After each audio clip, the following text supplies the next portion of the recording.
brother. Don't have to wear a rubber. What is going on, everyone? Welcome back to Fix It Garage. Today, unfortunately, we're not working on the Subaru Beetle. We are stuck waiting on parts for the cooling system and the fuel system that just haven't been delivered yet. Hopefully that'll all be here very soon, but today I've got a quick little special video. No, this is not my Honda Element. It belongs to a friend of mine. It needs some new front struts, some axles, some sway bar bushings, and a Vtec solenoid replacement. So we're gonna go ahead and do all of that today. I've got my friend coming over to help give me a hand so we can knock all this stuff out a little bit quicker. But before we get started, if you guys like seeing little mini episodes where we get a bunch of maintenance done, be sure to smash that like button to help the YouTube algorithm so other people can see these videos. But with that being said, let's get started on this thing right away.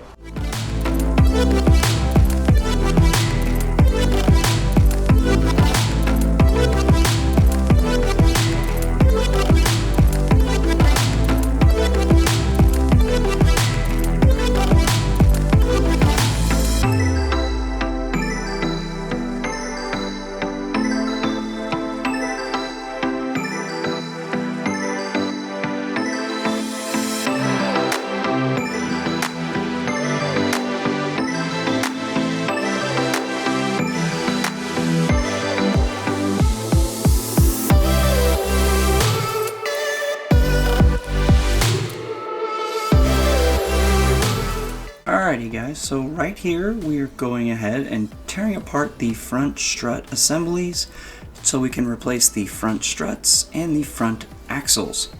A little bit of background, the front struts were leaking and making noise, and the front axles were making noise, so it was time for both of these components to be replaced.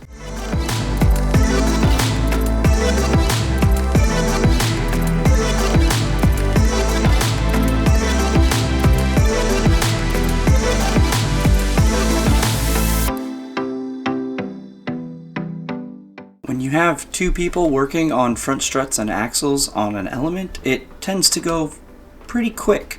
We were able to knock out the front struts and front axles very quickly. Something that you should know if you want to do your struts at home, it is highly recommended when you are done to go ahead and have a vehicle alignment done. The reason behind doing the alignment is the lower two strut bolts can move a little bit, which can change your camber angle, and then the fact that you're undoing the tie rod end from the strut means that things can move around, so it is recommended that you do a four-wheel alignment after you replace your front struts.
this point, it was time to divide and conquer. I went to the back of the car to do the rear sway bar end links and bushings, and my friend went to the catalytic converter to install a cat guard shield to help prevent the theft of the catalytic converter. It doesn't make it impossible, but it definitely makes it so people are less likely to steal the catalytic converter off of this element in the future, making the owner feel a little bit safer when they leave their car parked somewhere overnight or in a place they're not familiar with.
Here we are changing the Vtec solenoid assembly.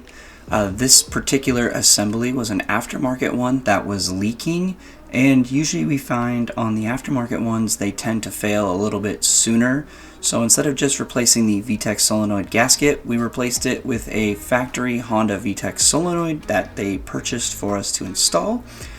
Usually this is a pretty simple job. It's normally just 3 10mm bolts and unplugging a couple things, and you can pull out that Vtec solenoid and pop in the brand new one, and you're good to go. The only thing that you might want to do is check underneath when you're done and clean up any oil that spills on the back side of the engine when you replace the Vtec solenoid assembly.